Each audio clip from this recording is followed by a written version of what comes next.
I've stitched shoes for years, with blisters on my hands and shame in my heart.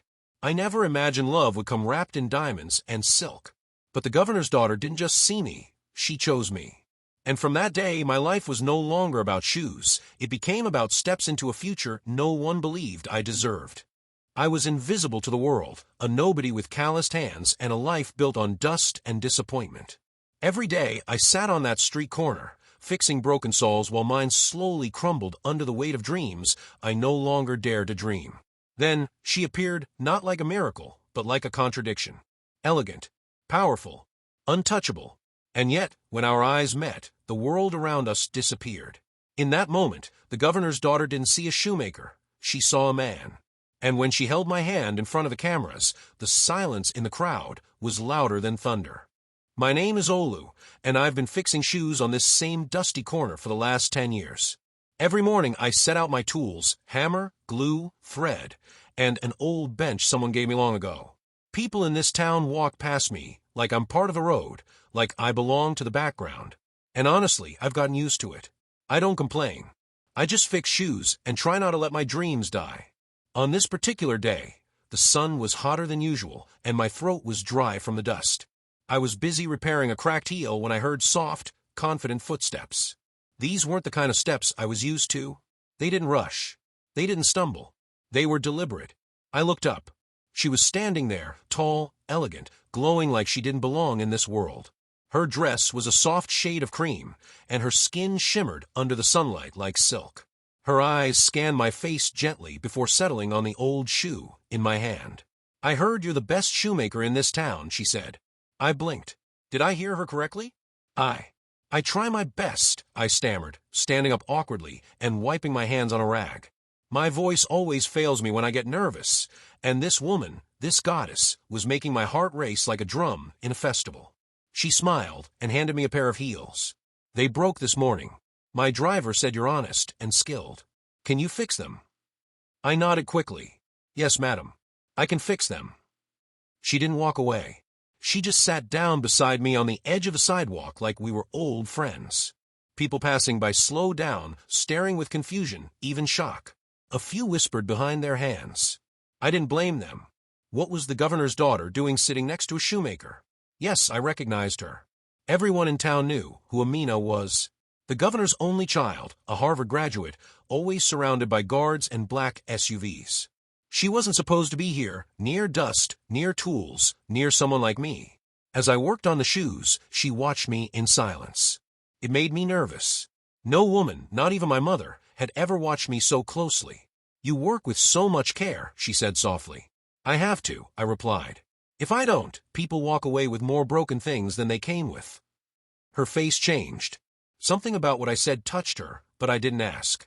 She didn't offer. When I finished, I handed the shoes back to her. "They're ready."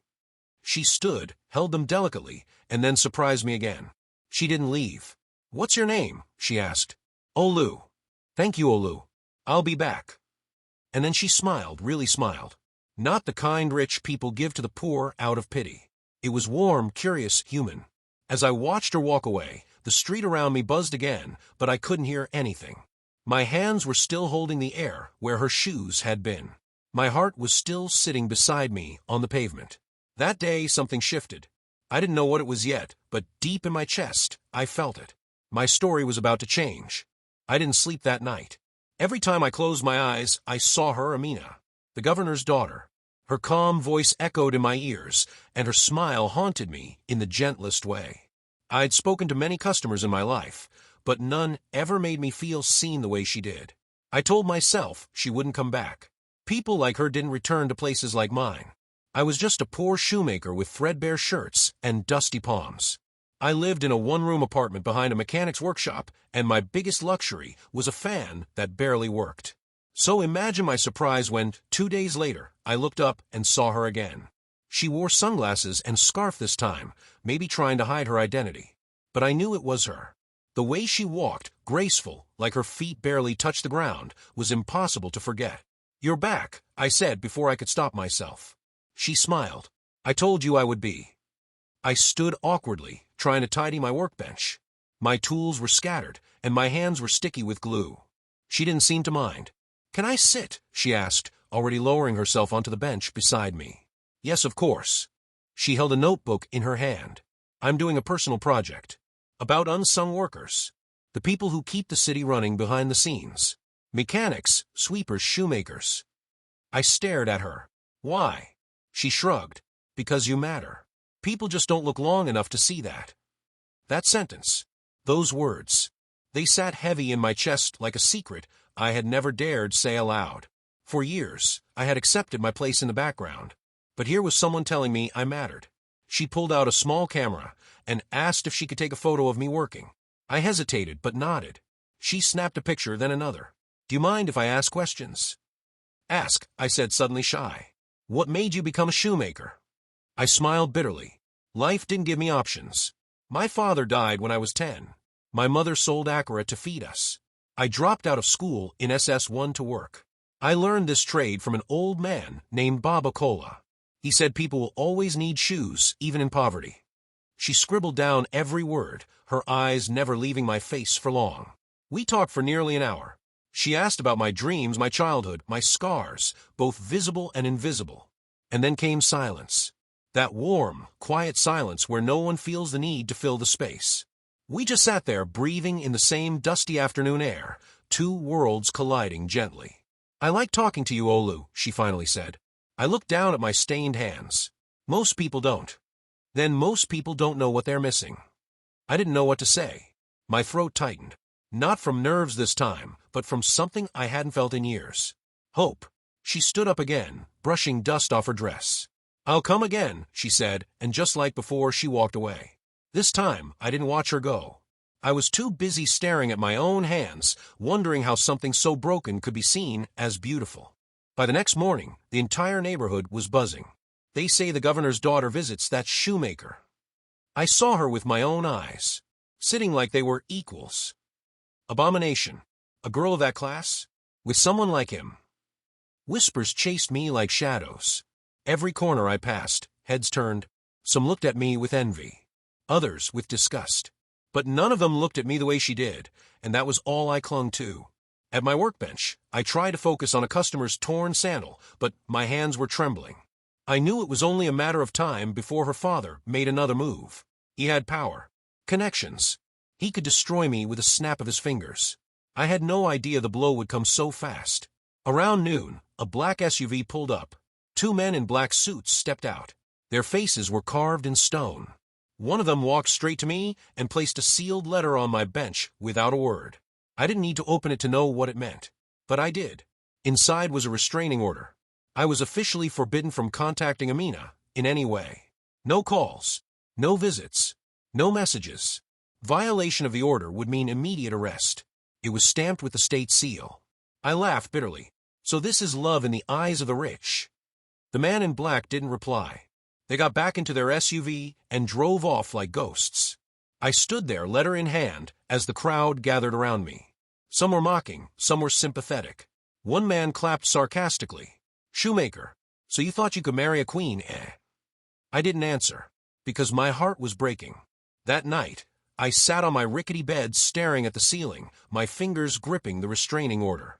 I should have known better. I should have stayed in my lane. I should have avoided her from the start.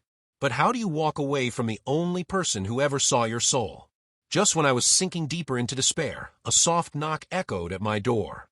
I opened it, and there she was. Amina. Alone. Without guards. Without fear. "I saw the order," she whispered, stepping inside. "My father thinks fear can control me." "You shouldn't be here," I said, my voice low and broken. "I don't care. I won't let him decide who I can love." Her words stopped the world. "Love." She said love. I looked at her, trying to read between the tears in her eyes. "Amina, this could ruin you. You could lose everything. Then let it be ruined. I'd rather live poor with love than rich in a cage." And just like that, we both knew there was no going back.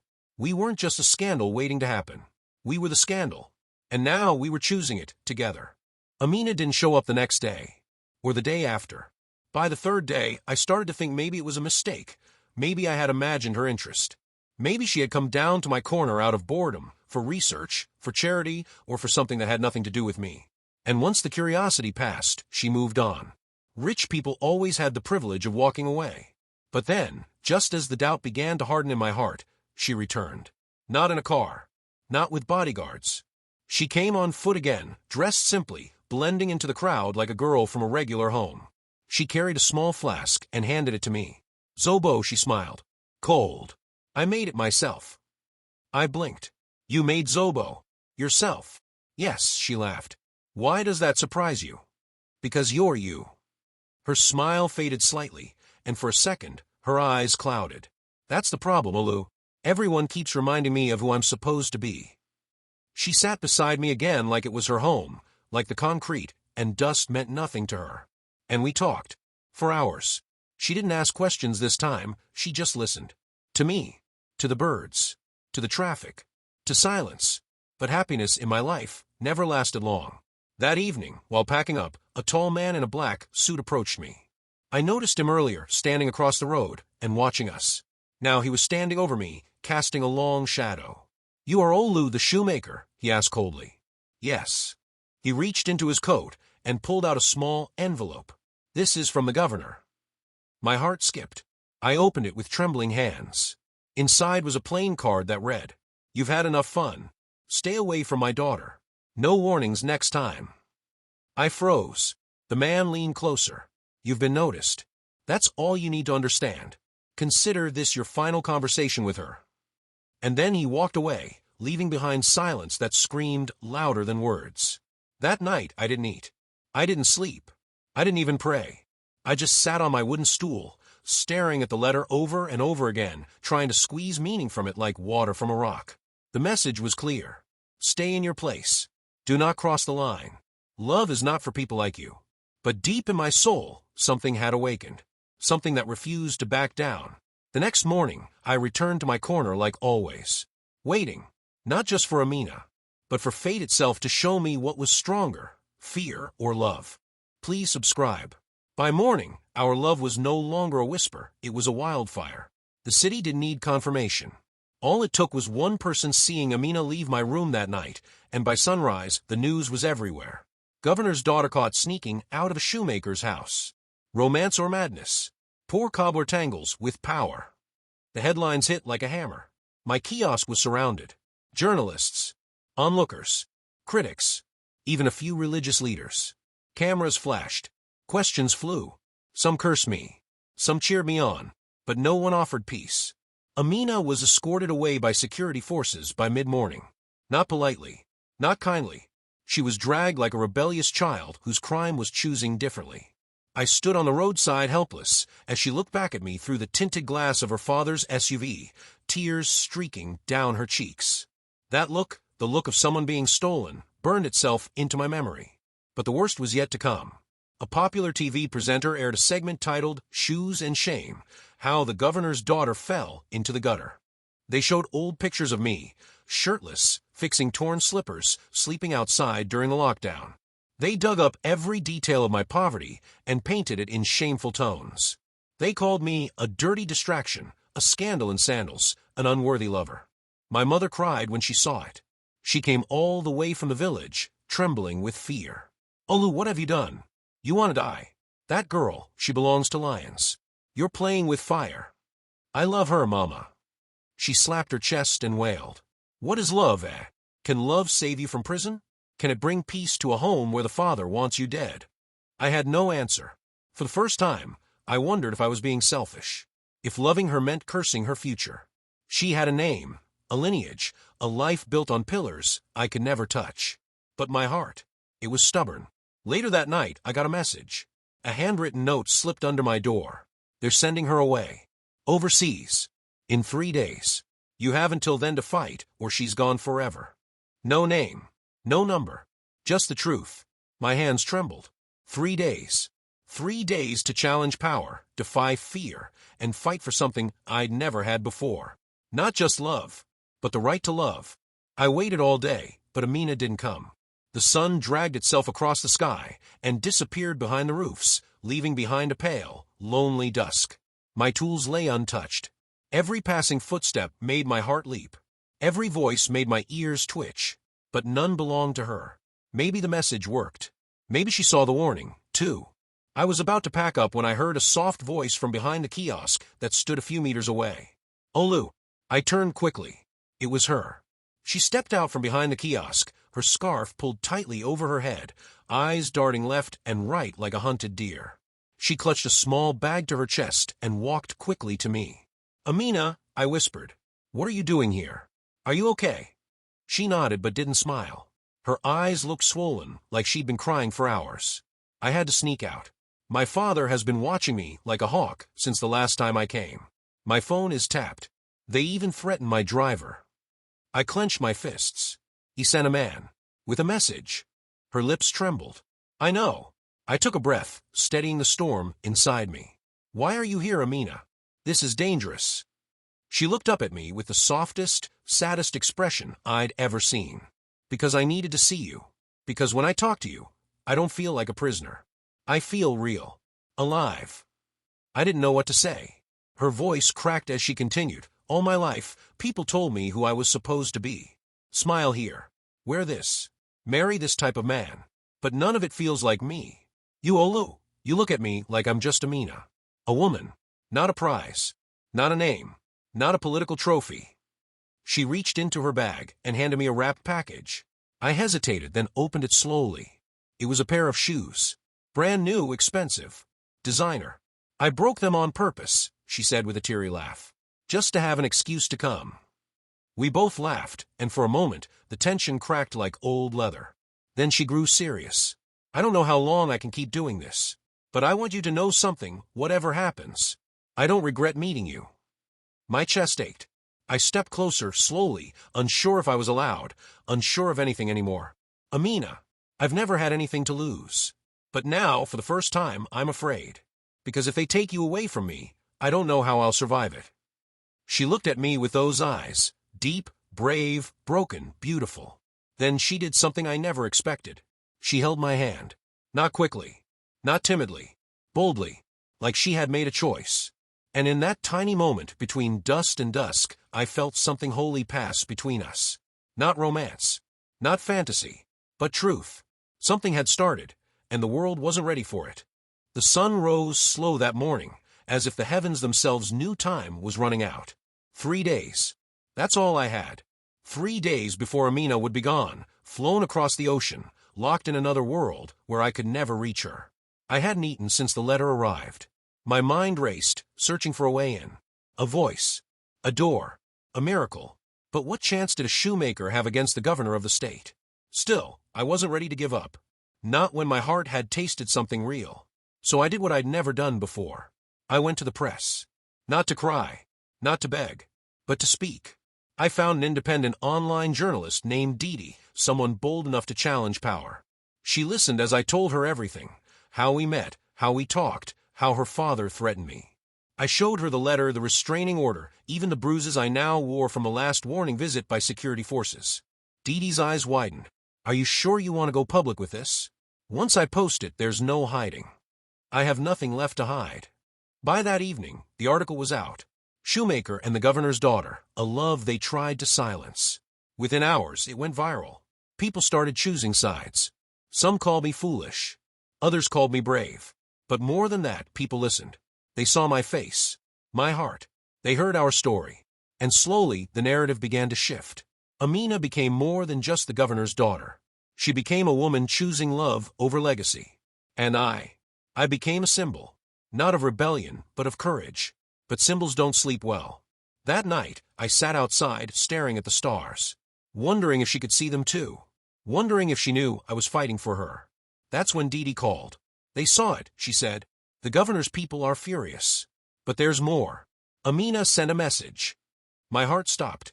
What did she say? She said, "Tell Olu I'm not leaving unless he stops fighting." I closed my eyes as her words filled me like fire. She wasn't giving up. Neither was I. Tomorrow, I would do the unthinkable. I would walk into the governor's mansion, not with fear, not with apologies, but with truth. It was my one last chance to change everything. The governor's mansion stood like a fortress, tall gates, armed guards, silent walls that had witnessed decades of politics and power games. I stood at the entrance in my only clean shirt, my worn-out shoes, and courage stitched together with desperation. A man like me had no business being there. But I was done letting fear choose for me. "I'm here to see His Excellency," I said, loud enough for the guards to hear. They laughed. "Are you high?" "No," I said calmly. "I'm in love." One of them cocked his gun. "Walk away, Shoemaker. This place is not for people like you." I stood my ground.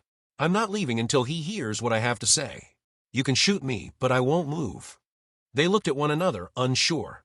My defiance drew a crowd, reporters, staff, even the gardener paused to watch. Word must have traveled fast because 10 minutes later, a sleek black car rolled to the gate. Out stepped the governor's personal assistant. "Follow me," he said with a stiff jaw. I was led through grand halls, my footsteps echoing over marble floors. Portraits of former leaders stared down at me like judges in a trial. Then I saw him, Governor Farouk. He sat behind a desk the size of my entire room.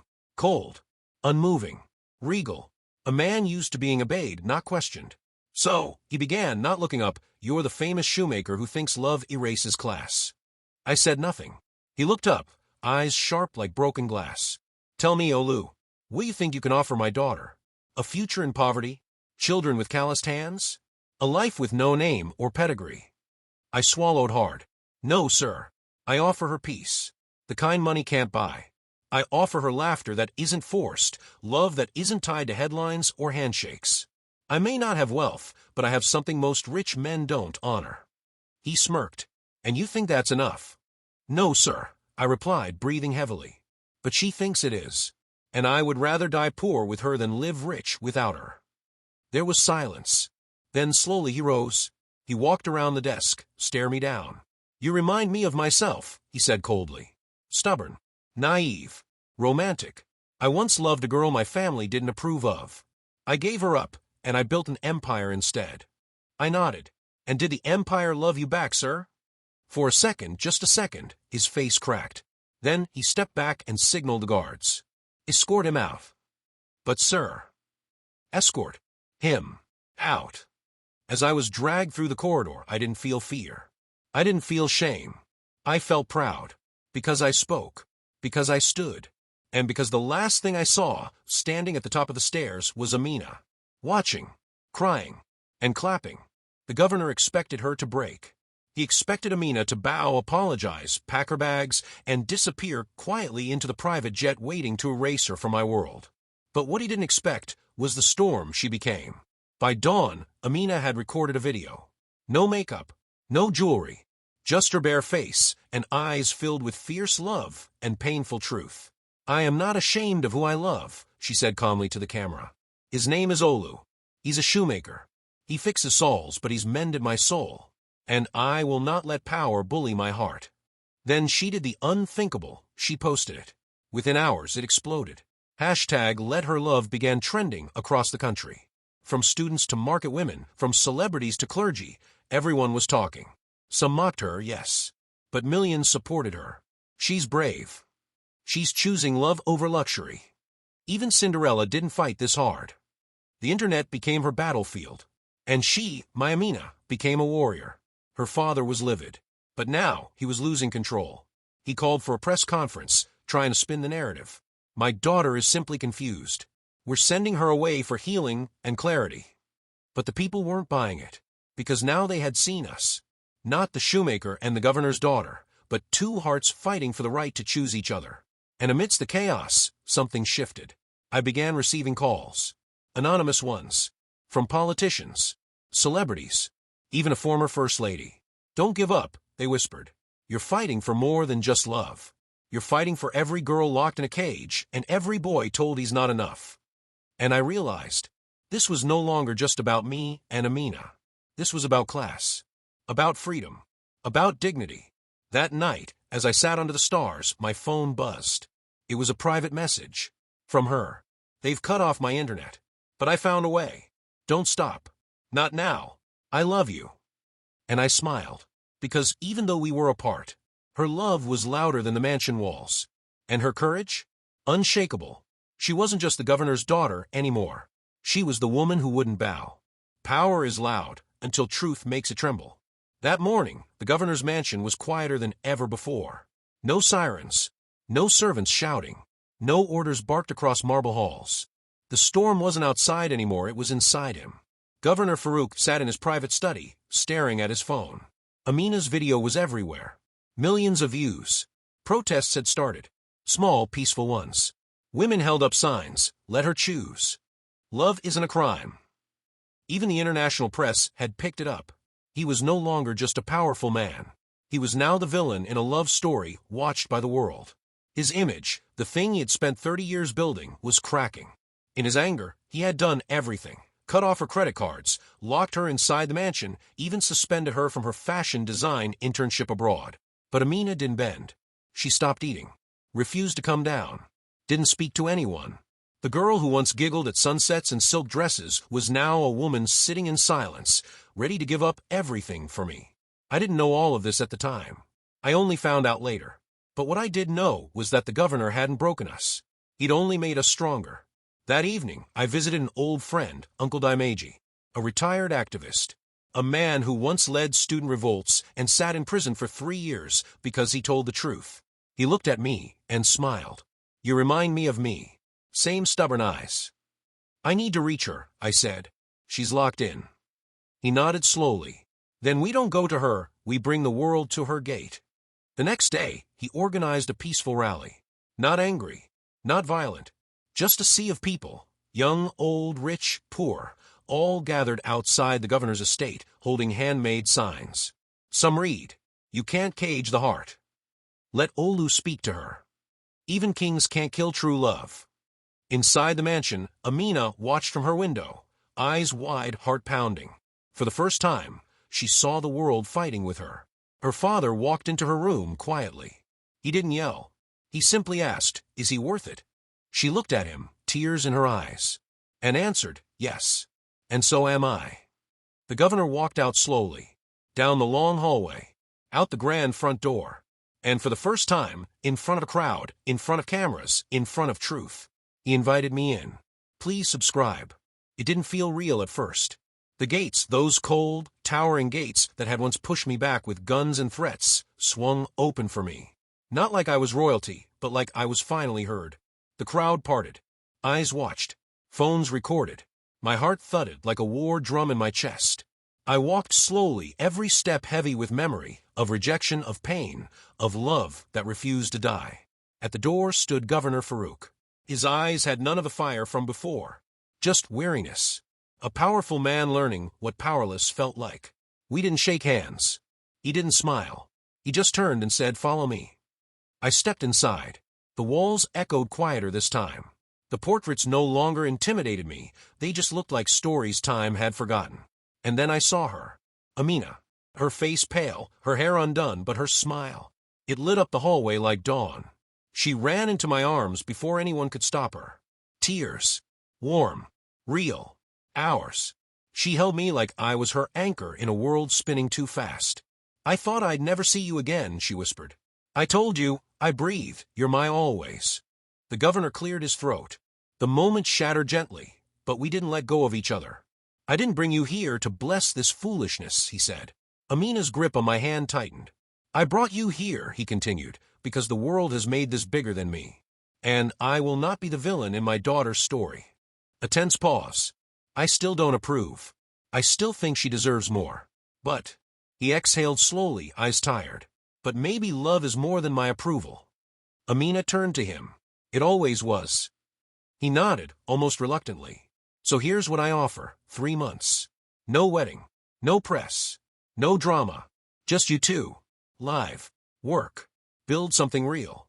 If after that, she still wants you, I'll step aside." The silence felt like a held breath. I looked at Amina. She smiled through tears. "We'll make it." And I believed her. Because the hardest doors don't open with force. They open with truth. And love that doesn't rush. We didn't move into a palace. We moved into a 1-bedroom flat behind my workshop. The ceiling leaked a little when it rained, and the fan squeaked like it was gossiping about us. But to Amina, it was freedom. No guards. No glass cages. No suffocating expectations. Just chipped paint, mismatched plates, and love that tasted like roasted corn on a street corner. The first night, she looked around and laughed. "I've lived in castles and hotels. But this smells like home." She insisted on cooking. I warned her the stove had mood swings. It needed 2 knocks and a prayer to light. We ate burnt rice, laughed till our stomachs hurt, and washed dishes under a tap that coughed more than it flowed. But never, not once, did she complain. Instead, she said, "Olu, this is the first time I've slept without a bodyguard outside my door, and I feel safe." I smiled. That's because love is the best security. During the day, we worked together in the shoemaking shop. I taught her how to cut leather, how to stitch soles, how to sand heels until they shone like new. Her hands, once manicured and soft, turned rough and skillful. Customers stared when they saw her behind the counter. Is that not? Yes, it is. But she smiled at them all, fearless. Welcome to Olu's workshop. What can we fix for you today? The word dignity took on a new shape in those days. Not in titles, but in labor. Not in diamonds, but in sweat. Each evening, we sat on the porch watching the sun melt over the rooftops. She'd rest her head on my shoulder, and we'd talk about everything and nothing. And yet, even in our joy, we felt the ticking clock. The 3 months were running. And while we laughed and built memories, we knew the test wasn't over. One evening, a black SUV parked outside. Amina tensed. I stood. It wasn't her father. It was her mother. She stepped out slowly, wrapped in a silk scarf and pride. Her eyes scanned the small compound with visible discomfort. "I didn't come to fight," she said. "Then why are you here?" Amina asked quietly. Her mother sighed. "Because I needed to see what kind of prison my daughter chose for herself." Amina stepped forward. "This isn't a prison. This is where I found myself." The older woman looked at me. "And you, what have you given her truly?" I answered, voice steady, a reason to wake up smiling. She said nothing, but as she turned to leave, I saw her eyes soften. Maybe, just maybe, the walls were beginning to fall. Her mother came back the next morning. This time, she wore flat shoes and no makeup. She knocked, not demanded. We both stared at the door like it was a trick, but Amina went first. When she opened it, her mother didn't step in immediately. She just stood there, quiet, unsure. "May I come in?" she finally asked. Amina hesitated, then nodded. "Yes, but only if you come as my mother, not as the governor's wife." And something in that sentence, something unshackled her. She walked in. The small space looked even smaller with her elegance wrapped around the room, like perfume. She glanced at the walls, the fan, the cracked tiles. And then, slowly, her eyes landed on the 2 pairs of slippers Amina and I had made together, the first we ever crafted as a couple. "You made these?" she asked softly. "I did the cutting," Amina replied. "Olu guided my stitching." Her mother picked one up, studied the thread. "It's not perfect." "I know," Amina smiled. "But neither are we." Then came the silence. It stretched. Long. Painful. And then her mother said what we never expected. "When I was your age, I fell in love with a poet." Amina's eyes widened. "What?" "Yes," she said. "He wrote verses on scraps of paper and slipped them under my hostel door. He was poor, but his words made my world feel rich." "What happened to him?" I asked gently. "My father happened," she said bitterly. "He sent me abroad. I married your father instead. For power. For duty." The air shifted. We were no longer enemies. We were just people with broken timelines. "I don't want you to live in regret like I did," she whispered. "But I also don't want you to suffer because love blinded you."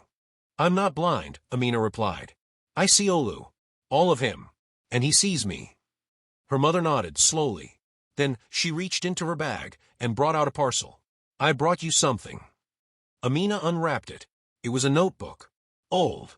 Faded. Inside, it was filled with handwritten poems. "He wrote them for me," her mother said.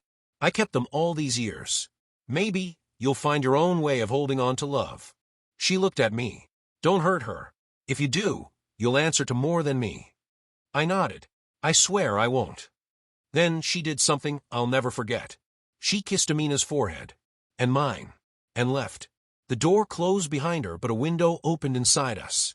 Because sometimes it takes one healed heart to change the course of another. It was only a matter of time before the world found its way to us. Amina and I had spent weeks building something delicate, fragile. Every day we fought against the rising tide of pressure, the whispers, the judgment, the expectations. But we kept going. Then came the phone call. It was a weeknight, and we were sitting by the window, watching the stars twinkle like distant promises. Amina had her feet curled under her, her head resting on my shoulder. The world outside seemed so far away. The ring of the phone shattered the peace. I reached for it without thinking. Hello. It was an unknown number, but the voice on the other end was unmistakable. Olu, this is Gabriel from Global Insights. We've been following your story. My heart sank. Global Insights, the media conglomerate known for shaping narratives and amplifying voices? We'd like to feature you in an exclusive segment, Gabriel continued. Your story has caught the attention of the world. A shoemaker from the slums? In love with a governor's daughter? People are invested. This could change your life. Amina's head snapped up, her eyes wide. I took a breath. What exactly are you asking for? We want you to come to Lagos. We'll provide everything. A full interview. We'll send a team to shoot a documentary. It's your chance to tell your story, your real story. My pulse raced. This was the kind of opportunity that only came once. And in my mind, it wasn't just about the fame. It was about having a voice. But before I could answer, Amina spoke softly, her words laced with uncertainty. Is this what we want, Olu? For the whole world to see us? Her question hung between us. I turned to her, taking her hand in mine. Do you want our love to be a story or our truth? Her eyes met mine, searching for something deeper than an answer. She found it in my gaze. Let's do it, she said quietly. But on our terms. The next few days felt like a whirlwind. The media descended on us. Camera crews, reporters, photographers, all vying for their piece of the story. But amidst the chaos, Amina and I kept our focus. We wouldn't let them make us a spectacle. We were not just a headline. We were a love that defied the odds. When the interview finally aired, I sat beside Amina, and the world watched us with bated breath.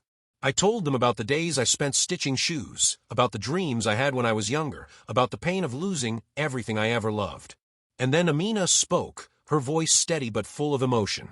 I am not here because I am a governor's daughter, she said. I am here because I love a man whose heart is richer than anything my family could ever give me. And then the most unexpected thing happened. Gabriel, the interviewer, turned to us both and said, Your love is beautiful, but you're still an anomaly. How do you see the future? Can a love like this survive outside the bubble? I glanced at Amina. The future isn't something you wait for. It's something you build. Amina smiled, her eyes filled with quiet determination. Together. That was the moment everything changed. The world didn't just watch us, they rooted for us. And in the days that followed, the world came knocking. Not just with fame, but with opportunities we hadn't dreamed of. Investors. Opportunities for my shop. Invitations to speak at conferences. Amina's name echoed in fashion circles, and I was invited to design for high-profile clients. We were living in a dream, but it felt so real. Still, I knew the truth. As much as the world had opened its doors to us, there were still walls we had to tear down. The hardest was yet to come. But now we had each other, and that was all we needed. Please subscribe. The invitation came quietly, almost like a whisper. A week after the media storm, we received a letter from the governor himself. It was neatly folded, sealed with his insignia, an emblem of power that once terrified me. Amina opened it slowly, her hands trembling. I stood beside her, waiting, breathing in time with her. She read it aloud. You have proven yourself to be a man of integrity, Olu. I have watched carefully, and I am not blind. However, love cannot be built on mere rebellion. It must be tested. I am willing to offer you one final test to prove your worthiness to my daughter. My heart skipped a beat. The letter continued. I challenge you to come to the governor's estate tomorrow at noon. You will face a series of questions and challenges, each designed to test your resolve, your character, and your love for Amina. If you pass, you will have my approval. If you fail, I will ensure you never see her again. Choose wisely. The paper slipped from Amina's hands, falling to the floor like a stone. Her eyes were wide with shock, her breath shallow. You don't have to do this, she whispered. We've already won. I pulled her close, wrapping my arms around her. No, this isn't just about winning. This is about proving to him, and to ourselves, that love is worth every test. She nodded, though her eyes were filled with uncertainty. I'll be with you every step. The next morning, we arrived at the governor's estate, the gates opening before us as though the mansion itself was waiting. Amina and I walked together, hand in hand. The air felt thick with tension, and I could see the servants whispering as we passed. The house was alive with anticipation. We were led into the same grand study where Governor Farouk had once summoned me before. This time, however, it was different. The room felt colder, his presence more imposing. He sat behind a massive desk, his eyes fixed on me. No anger, no venom, just a quiet challenge. "You've made it this far," he said, "but now we see who you really are." Amina stood beside me, her hand gently resting on my arm. The room seemed smaller with her by my side. "You will face 3 questions," the governor continued. "Each one will test your heart. And after each answer, I will decide if you are truly worthy of my daughter." I nodded. "I'm ready." He studied me for a moment, then began. "First," he said, his voice cutting through the silence, "what will you do if Amina's love for you becomes your downfall? If loving her means losing everything, your career, your reputation, even your life?" The question hung in the air, an impossible one to answer. I thought for a moment, then spoke from my heart. I would never let love be a downfall.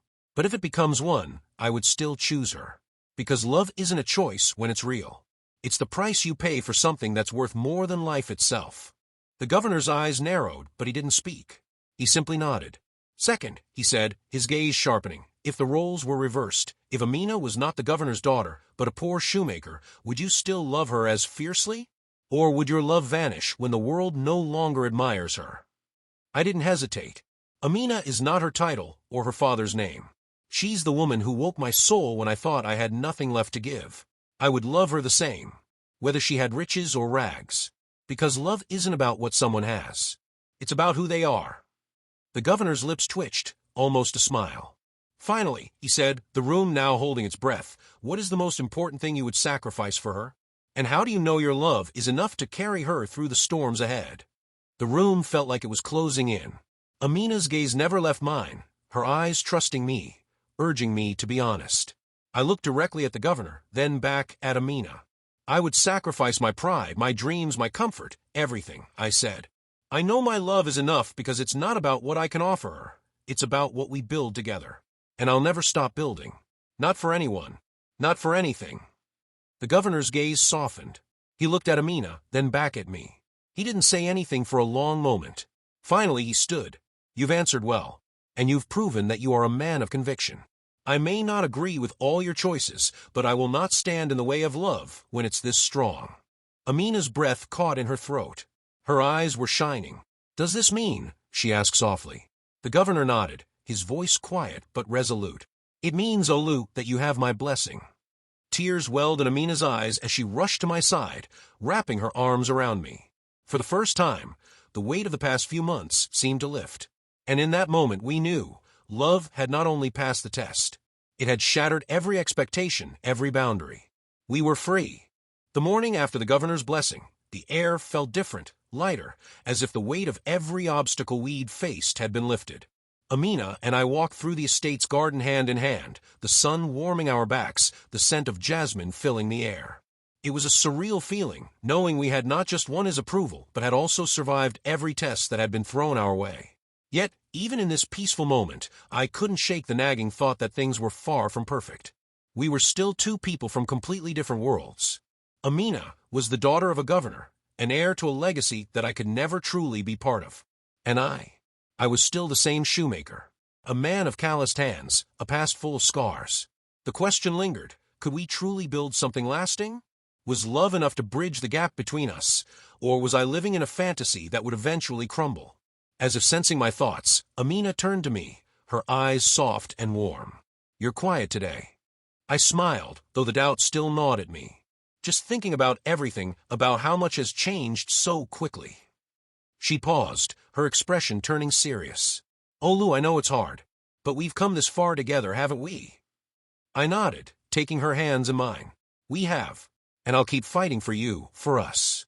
She leaned in, pressing her forehead to mine. "I don't need castles, Olu. I don't need gold or titles. I need you. I always have." Her words were a balm to the fire of insecurity burning in my chest. For the first time, I allowed myself to believe that we might truly have something that was more than enough. Later that afternoon, we sat in our small home, the one we had fought so hard to keep. The same home with the creaky fan and cracked tiles, but now it felt different. It felt like our sanctuary. Amina was putting the finishing touches on a pair of shoes we had made together. Her stitches had grown more precise, more confident. The The leather no longer felt like a burden, but a connection between us. "Look at this," she said, holding up the finished shoe with a smile. "I'm proud of it." I took the shoe from her, admiring the work. "It's perfect. You're a natural." She laughed, a soft, melodic sound. "We make a good team." Suddenly, a knock echoed from the door. I stood instinctively, but Amina was quicker. She opened the door, and there, standing in front of us, was the one person we had least expected to see. It was her father, Governor Farouk. His presence was commanding, but today there was something different about him. He wasn't wearing the usual stern look.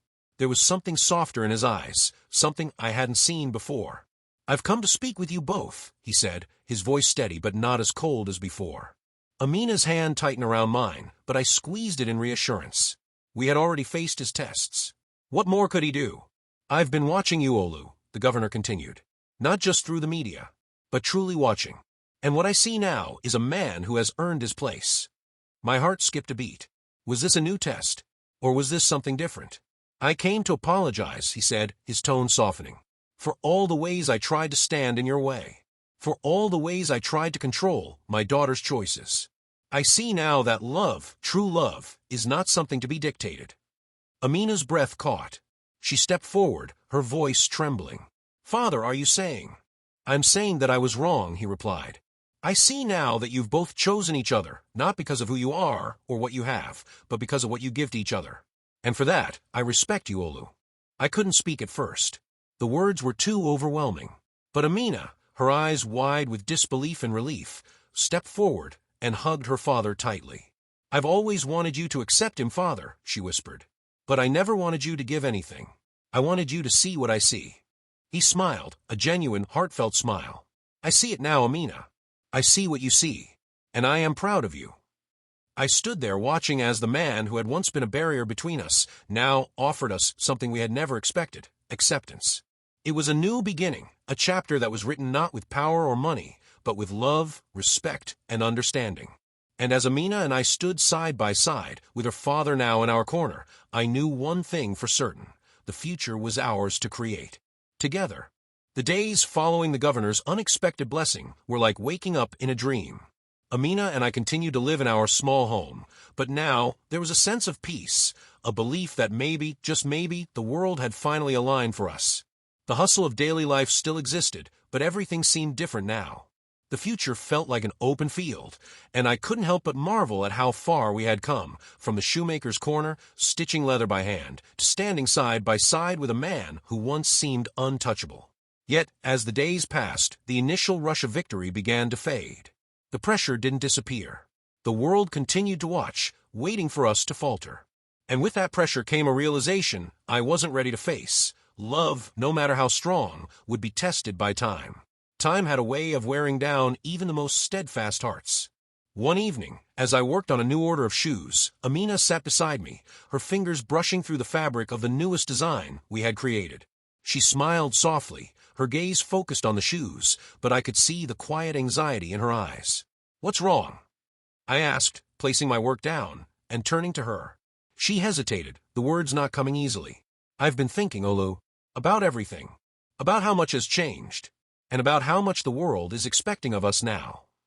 I reached for her hand, feeling the coolness of her skin. "What do you mean?" She met my gaze, her eyes filled with something I couldn't quite place. "We've gotten the governor's approval. We've earned the media's attention. But what if we're not ready? What if everything we've worked for is slipping away, piece by piece, as the world looks at us from the outside?" I was silent for a moment, processing her words. I knew the weight of responsibility that came with our love. It wasn't just about the two of us anymore. It was about everyone watching us, judging us, waiting for us to fail. But I couldn't let that fear take root. I squeezed her hand, pulling her closer.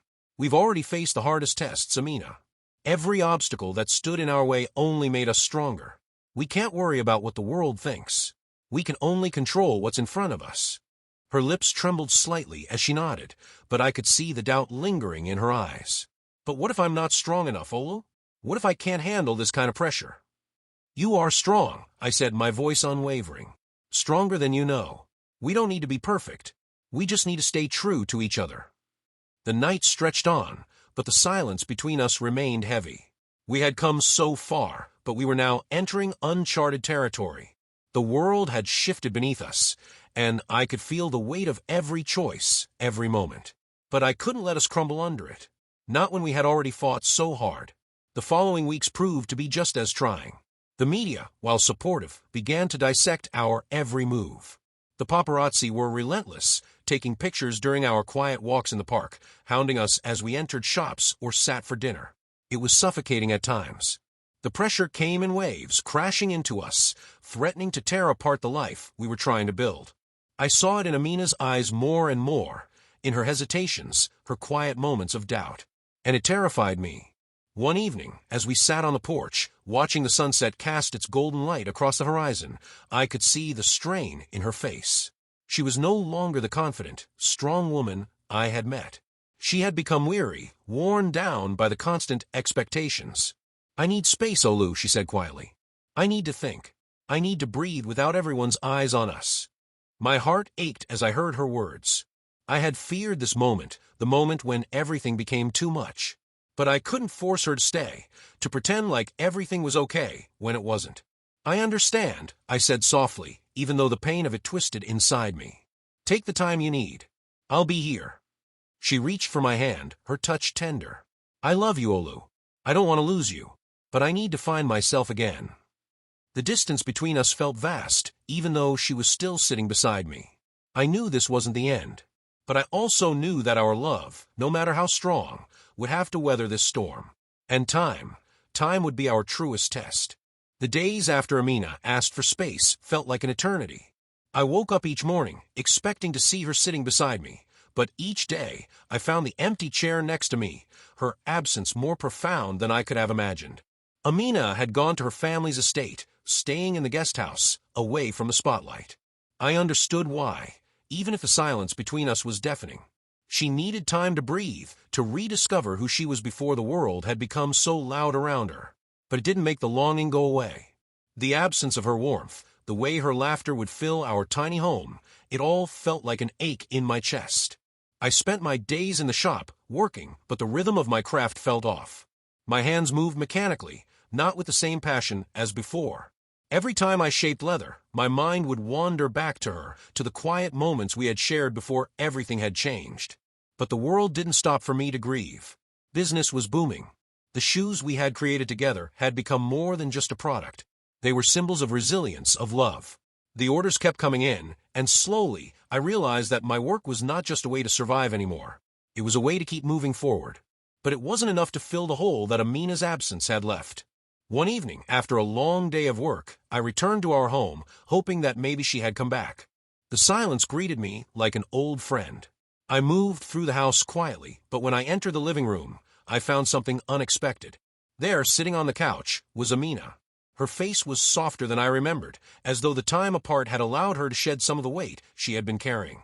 She looked up as I entered, her eyes meeting mine with a mixture of hope and vulnerability. "I'm sorry," she said before I could speak. "I needed time, Olu. Time to think and to figure out what I really wanted." I stood still, unsure of how to respond. I had missed her so much, but the pain of her absence still lingered in my chest.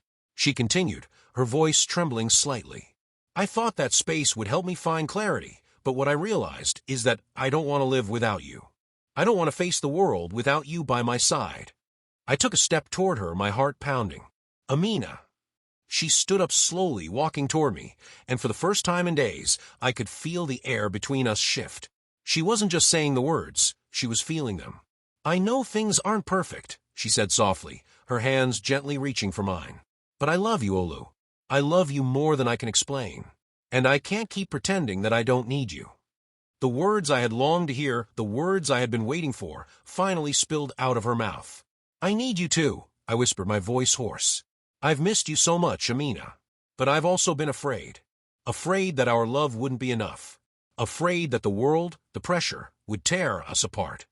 She squeezed my hands, her eyes steady. "I know. I've been afraid, too. But we can't keep letting fear control us. We can't keep thinking that we're not enough." A tear slipped from her eye, and without thinking, I reached up, gently brushing it away. "You're more than enough," I said. "You're everything I've ever wanted. And I'm willing to fight for you, for us."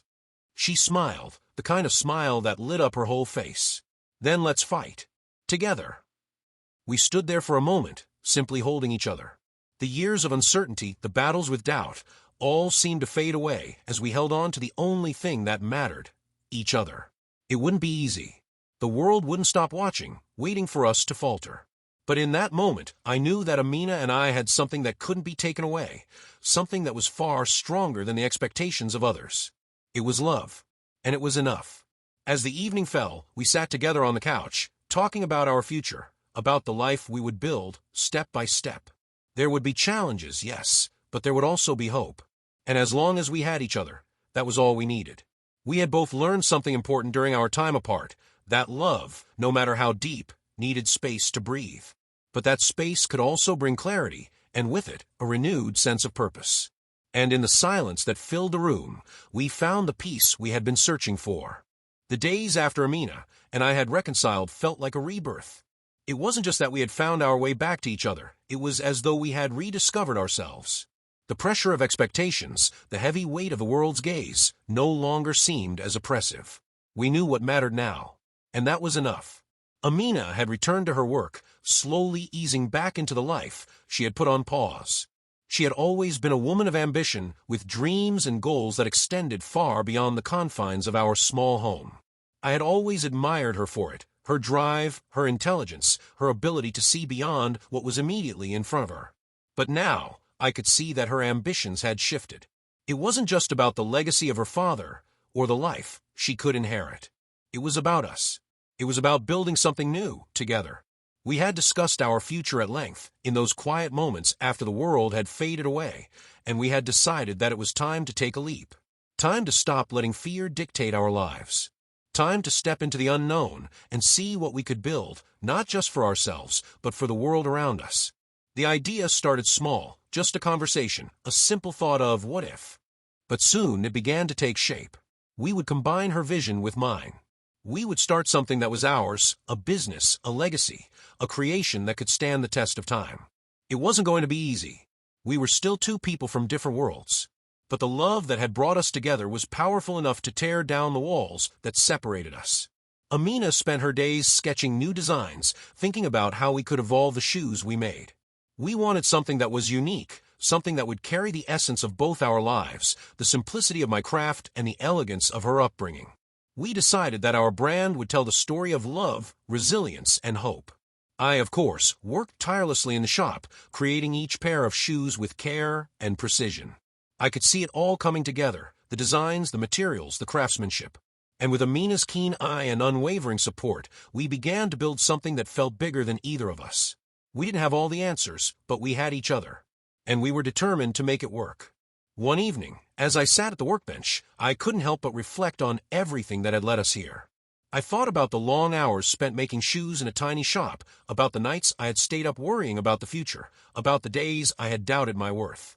And then I thought about Amina, her laughter, her love, the way she had believed in me when no one else had.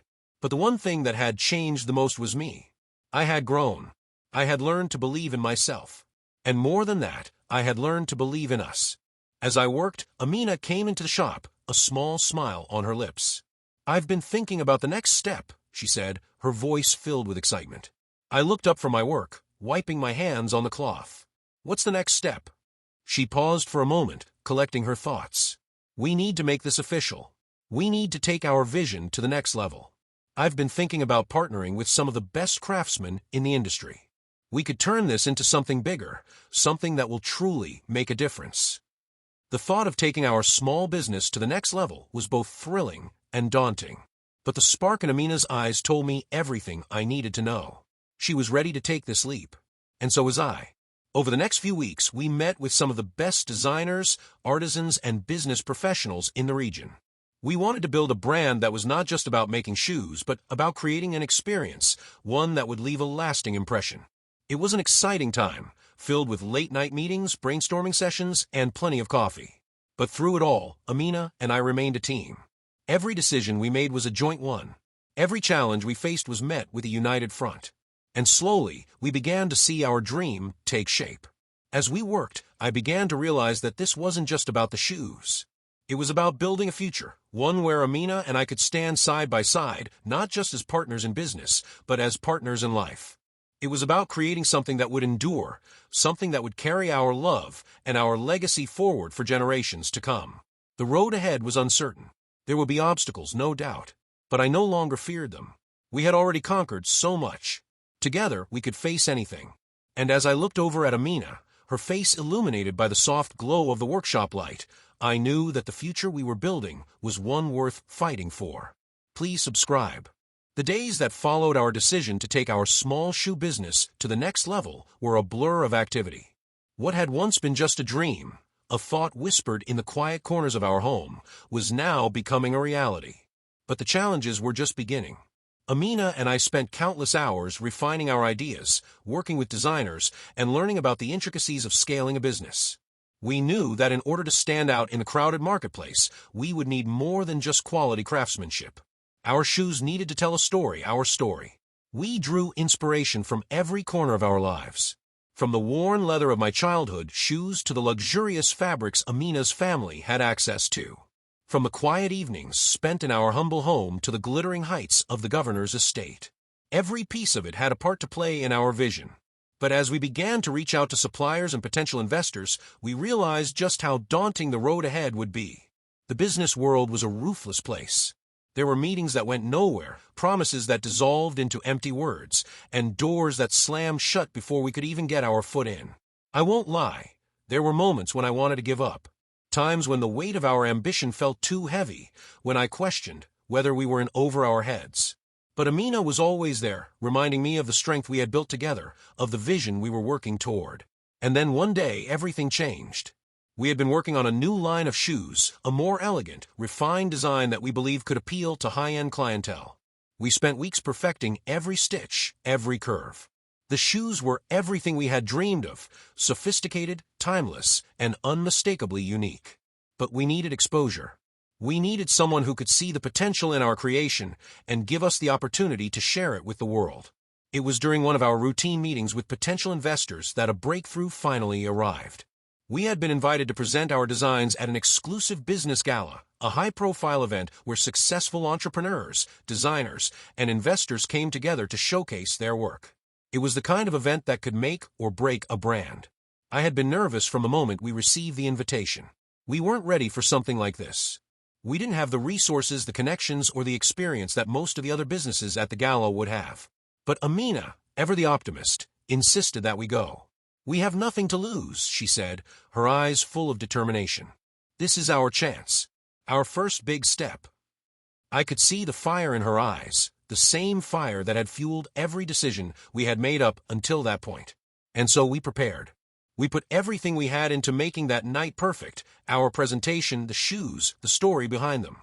The night of the gala, we arrived early, our hearts pounding with anticipation. The ballroom was filled with people dressed to the nines, their laughter and chatter filling the air. The clink of glasses and the soft hum of music created an atmosphere of wealth and sophistication. We stood at our booth, surrounded by other entrepreneurs, some of whom had been in the business for years. But we didn't let it intimidate us. We had a story to tell, and we were ready to tell it. Amina's voice rang out clear and confident as she spoke to the crowd that gathered around us, explaining the inspiration behind our shoes, the craftsmanship, and the journey we had taken to get here. Her passion was infectious, drawing people in with every word. I stood quietly beside her, watching as the guests admired our shoes, holding them up to the light, running their fingers over the smooth leather.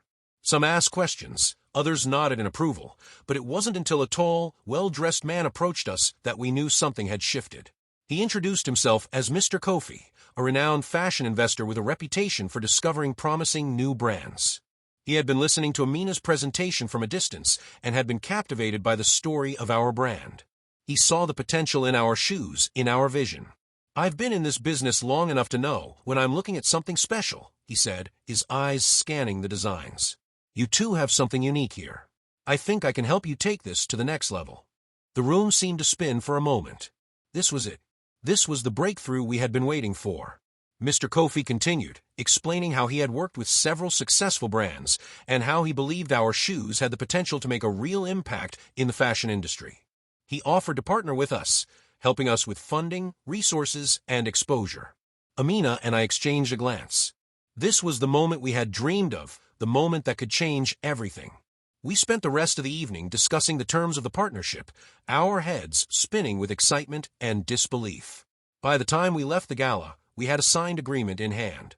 We had secured our first major investor. As we walked to the car, our hands intertwined, I couldn't contain my smile. This wasn't just a victory for our business, it was a victory for everything we had fought for. For every late night, every moment of doubt, every tear shed in silence. We had taken the first step toward something bigger than we could have imagined. Amina turned to me, her face glowing with joy. We did it, Olu.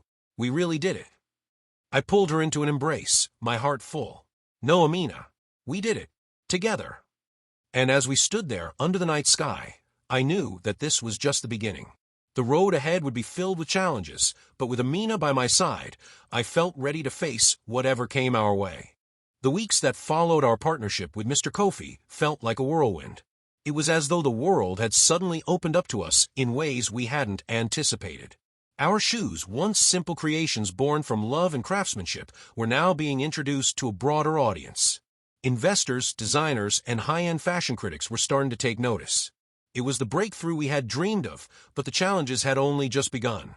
Amina and I dove headfirst into this new world, attending meetings, signing contracts, and meeting with manufacturers. With Mr. Kofi's support, we now had access to resources we had never imagined. The pressure was higher than ever, but didn't feel as overwhelming with Amina by my side. Together, we tackled everything that came our way: design revisions, marketing strategies, and the logistics of scaling our operations. It was a lot to handle, especially for two people who had started with nothing but a small shoemaking shop and a dream. But the truth was, we were learning as we went, making mistakes along the way, but always pressing forward. It wasn't all smooth sailing, though. In the middle of all the excitement, the reality of our new business began to settle in. There were late nights spent going over spreadsheets, mornings where it felt like we were drowning in emails and phone calls. The joy of watching our brand grow was tempered by the stress of making sure it succeeded. But the toughest part was something neither of us had anticipated: the pressure to maintain the image we had built. Our shoes were no longer just products. They were symbols of success, of love, of something greater than either of us. And now, the expectations were enormous. People wanted to see us succeed, not just for the business, but for the story we represented. I could feel the weight of it on my shoulders. Every time we met with potential investors, every time we received praise for our designs, I couldn't help but wonder, what if we couldn't live up to the hype? What if we fell short of the lofty expectations others had for us? Amina, ever the optimist, seemed to handle it all with ease. But I could tell that even she was feeling the strain. She was often up late, staring at the numbers, trying to make sense of the endless flow of tasks. There were moments when I could see the exhaustion in her eyes, and I wished there was more I could do to lighten her load. One afternoon, after an especially intense meeting with a potential investor, I found her sitting alone in our living room, staring out the window with a distant look on her face. I could see the toll it was taking on her, the pressure of having to be everything to everyone. I sat down beside her, unsure of how to approach the conversation. She didn't turn to look at me right away, but after a long silence, she finally spoke. "I'm scared, Olu," she whispered, her voice barely audible. "I'm scared that we're in over our heads. That I'm not enough. That we're not enough." My heart broke at her words. Amina, the woman who had always been my pillar of strength, was now the one questioning everything. I reached for her hand, squeezing it gently. "You don't have to carry this alone," I said softly. "We've always been in this together, and we'll get through this together. You don't have to be perfect. We're not perfect, but that's okay." She turned to me then, her eyes filled with unshed tears. "But what if I fail you? What if I fail all of us?" I shook my head, pulling her into my arms. "Amina, you're not failing anyone. You're doing your best. And that's all I could ever ask of you." We sat in silence for a long time, the weight of our worries slowly lifting as we held each other. It was then that I realized that the biggest challenge we faced wasn't the competition or the pressure of the business world. It was the fear that we weren't enough, that we couldn't live up to the story we had created. But in that moment, I understood something important. We didn't need to be perfect. We just needed to be us. Amina pulled away from me slightly, wiping her eyes. "I'm sorry. I don't want to burden you with my fears." I cupped her face gently, smiling at her. You're never a burden. You're my partner. And that means we face everything together, good and bad. She smiled, the familiar spark returning to her eyes. You're right. We've come this far because we've been honest with each other. And we won't stop now. The next few weeks brought new challenges, but we faced them with renewed strength. We learned to lean on each other more, to share the weight of the business, and to trust in our ability to overcome whatever obstacles came our way. It wasn't easy, but with every setback we grew stronger. There were still moments of doubt, still times when I questioned whether we were truly ready for what was happening around us. But as Amina and I worked side by side with our hearts and minds in sync, I began to realize that our love wasn't just a story, it was the foundation of everything we had built. The road ahead would not be without its bumps, but I knew one thing for sure: as long as we had each other, there was nothing we couldn't face. The days passed in a blur, and before we knew it, our shoes had found a home among the city's elite. What had once been a small collection of designs crafted in the warmth of our little shop had now become a statement, a symbol of success, elegance, and resilience. It was hard to believe how far we had come, from the humblest beginnings to this moment of triumph. Amina and I had made a promise to each other when we started this journey: we would never let success change us. No matter how big our brand became, we would remain grounded in the love and values that had brought us here. But as I watched our shoes featured in glossy magazines, worn by celebrities and influencers, I couldn't help but feel a mix of awe and disbelief. It was one thing to dream of success, it was another to taste it, to stand at the edge of a world you once thought was out of reach. And yet, here we were. The taste of success was sweet, but it came with its own set of challenges. The bigger our brand grew, the more complex our lives became. We were constantly surrounded by new people, each with their own agendas and expectations. In many ways, the world we had entered was a far cry from the simple life we had once known. But through it all, Amina and I stayed true to our mission. We never allowed the business to overshadow our relationship. Every decision, every step we took, was done together. And then one day it happened. We had just wrapped up another successful fashion show, where our latest collection had received rave reviews. The air was thick with excitement, and the energy in the room was electric. But I could see Amina's eyes searching for something beyond the applause. She had always been driven, but lately I noticed a quiet restlessness in her, something that wasn't just about business. As the guests mingled, Amina pulled me aside. "Olu, there's something I need to talk to you about," she said, her voice low, almost hesitant. I looked at her, sensing the seriousness of her tone.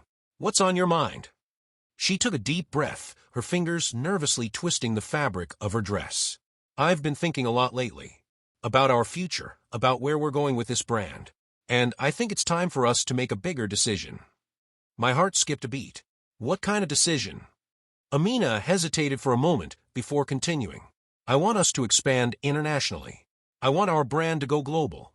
But I also want us to stay true to our roots, keep the handmade craftsmanship, the story behind every pair of shoes.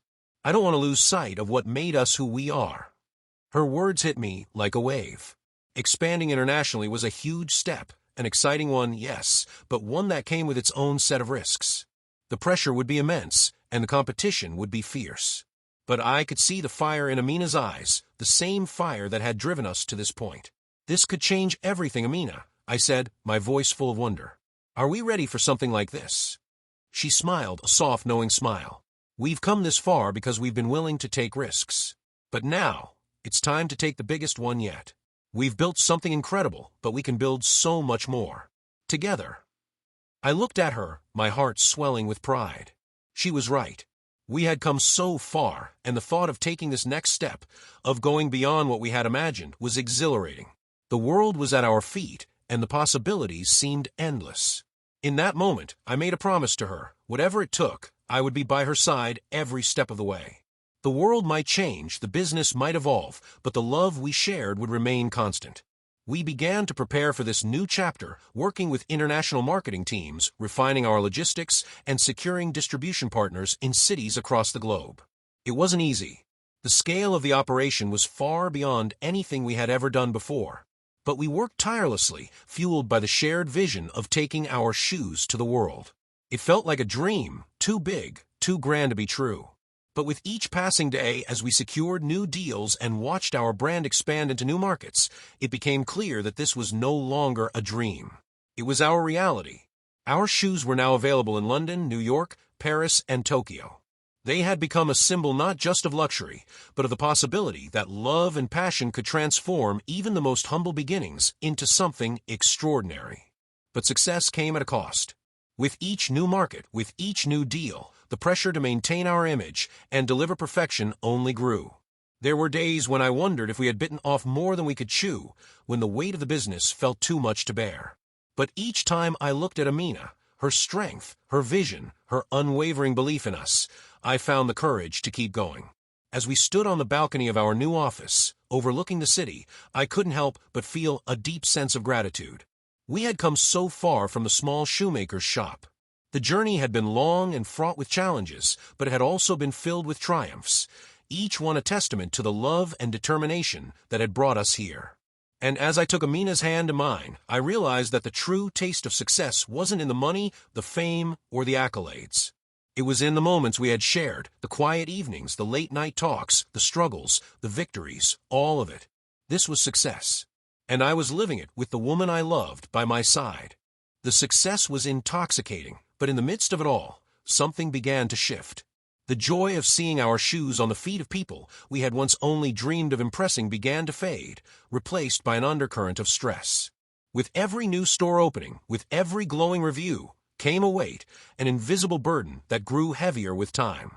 Amina and I, once so in tune with each other, began to feel the strain. We had spent so long building our brand, navigating the challenges together, that the pressure of keeping it all afloat began to take its toll. Our business was thriving, but our personal lives were beginning to fray at the edges. I noticed the change first. Amina, who had always been the heart of our operation, started to pull away. Her energy, once boundless, seemed to be drained. She would stay up late, poring over contracts and reports, her mind constantly occupied with the future. During the day, she was a whirlwind of activity, but when the workday was done, she would retreat into herself. I tried to talk to her about it, but she would brush off my concerns with a smile, telling me that everything was fine. But I knew better. I could see the fatigue in her eyes, the weariness in her smile. And I could feel the distance growing between us. It wasn't just Amina, though. I, too, was feeling the pressure. The expectations, the constant juggling of responsibilities, it was all becoming overwhelming. Our once small team had grown into a sprawling organization, and the demands on my time had multiplied. I found myself buried in meetings, conference calls, and decisions that I never thought I would have to make. The joy I had once found in the craft of shoemaking was now overshadowed by the constant need to manage and strategize. One evening, as we sat in our office, reviewing the numbers for the month, I looked over at Amina. She was staring at her laptop screen, her fingers hovering over the keyboard, but she wasn't typing. She was lost in thought, as though the weight of the world was pressing down on her shoulders. I stood up and walked over to her, placing a hand gently on her shoulder. "Amina," I said softly, "I know things have been crazy lately, but we need to talk." She didn't look up immediately, but after a long pause, she finally met my gaze. There was a sadness in her eyes that I hadn't seen before. "I know," she whispered. "I've been trying to hold it together, Olu, but I feel like I'm losing myself in all of this. I don't know how much longer I can keep pretending that everything is okay." Her words hit me harder than I expected. The woman who had always been the rock in our partnership, the one who held everything together, was now admitting that she was struggling. I had always thought of us as invincible, as partners who could overcome anything together. But now I realized that even the strongest foundations could crack under pressure. "I don't want to lose you, Amina," I said, my voice breaking. "Not in the chaos, not in the rush of everything that's happening. I don't want this business to take everything from us." She took a deep breath, her hand resting on mine. "I don't want that either. But I'm scared, Olu. Scared that we've built something so big, so fragile, and I don't know if I'm strong enough to carry it all." I understood her fear. I shared it too. The further we went, the more it felt like we were walking a tightrope, balancing on the edge of success and failure. Every decision felt like it could tip the scales, and the pressure to keep up with the world around us was suffocating. But in that moment, I realized that it wasn't the business that was threatening to tear us apart. It was the way we had allowed it to consume us. We had both become so focused on making the brand a success that we had forgotten why we started this journey in the first place. We had lost sight of each other in the hustle, of the love and passion that had brought us here. We need to take a step back, I said, my voice steady. We need to remember why we're doing this. We started this together, and we need to keep it that way. If we lose ourselves in all of this, then what's the point? Amina nodded, tears welling in her eyes. You're right. I've been so focused on the future that I've forgotten to live in the present. And I've forgotten that we're in this together. I don't want to do this without you. I took her hands in mine, pulling her closer. We won't. We'll face it all together, just like we always have. But we need to be honest with each other, Amina. We need to communicate, to make time for each other, to remind ourselves why we're doing this. We need to find the balance again. For the first time in weeks, a weight seemed to lift from my chest. The air felt clearer, as though we had both come to an understanding. The pressure of the business, the fear of failure, the exhaustion, all of it was still there. But we had a choice now. We could let it break us, or we could choose to stand together, stronger than ever. And I knew deep down that we would choose to stand. We took a step back, not from the business entirely, but from the chaos it had wrapped us in.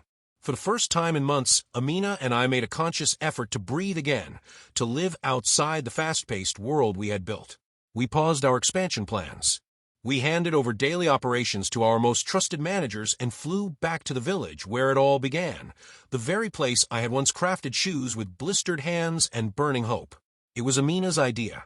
Let's find ourselves again, she said, where it all started. The village hadn't changed much. The air was still fresh with the scent of wood smoke and soil. The paths were still dusty, the people still warm and welcoming. But walking those streets with Amina beside me felt different this time. It felt healing. We stayed in a modest guest house near my old shop, which was now closed, preserved like a time capsule. The workbench where I first held her gaze while stitching sandals was still there. My old hammer, worn with use, sat silently in a corner. I ran my fingers across the grain of the bench and felt something stir in my chest. Amina watched me quietly, her eyes soft. You know, she whispered, I didn't fall in love with your shoes. I fell in love with the fire in your eyes while you made them. I turned to her, speechless. That fire, she continued, taking my hand, is why I left everything behind and chose you. And I think somewhere along the way, with all the meetings and the brands and the flashing lights, we forgot to keep that fire alive. But it's still here, isn't it? I didn't respond. I didn't need to. I kissed her slowly, deeply, like the world had paused just for us. For the next few days, we didn't talk business. We walked the village paths, shared roasted corn by the roadside, danced under moonlight to local drums. It was like time had rolled backward, gifting us a version of ourselves we had almost forgotten. We rediscovered our laughter, the quiet way her fingers would find mine and crowd, the way she would rest her head on my shoulder when she was tired, not from work, but from life. One night, as we lay on the roof of the guest house watching stars scatter like blessings, Amina said, maybe love is not just found in the beginning, or in the fairy tale climax. Maybe it has to be found again, over and over, in the middle of everything. I turned to her, heart full. Then let's keep finding it, I whispered, even in the madness. We returned to the city, changed, not because the chaos had disappeared, but because our hearts had remembered their rhythm. We now carved out time for each other, like it was the most important meeting on our calendar. We brought love back into our work, not just in the shoes, but in the stories behind each design. Amina surprised me with a collection she called Rooted. Each pair of shoes in the collection was named after a memory from our village trip, the dusty path, the corn fire, the rooftop stars. It sold out within days, not because it was trendy, but because it was real, honest, human. The world celebrated us again, but this time, it didn't sweep us away. We had rediscovered love, not just in each other, but in our story. And just when we thought our hearts were full, life was about to gift us the most unexpected joy yet. The morning came quiet and golden, with sunlight filtering through our bedroom curtains like gentle fingers from heaven. Amina lay beside me, her breathing soft, her lips curved in a faint smile. There was a serenity in her sleep that made me hesitate to move.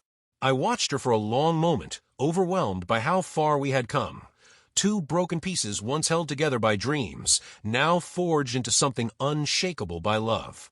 She stirred gently, turned toward me, and placed my hand on her belly. It was small, barely noticeable, but real.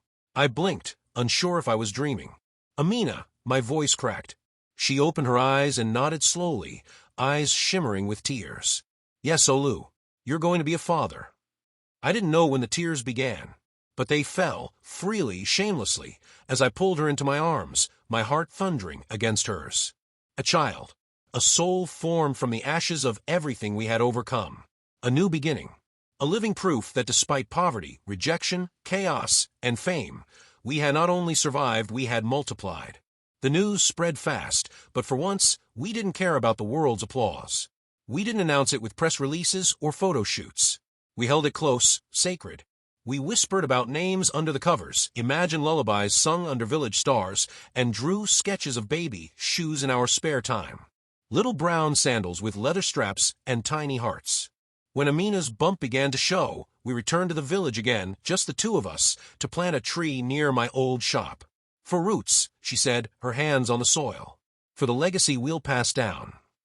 That tree stands tall now, surrounded by children who run past it laughing, children who wear our shoes, who hear our story and believe that love still conquers all. Years have passed since then. We are still in love, still learning, still growing.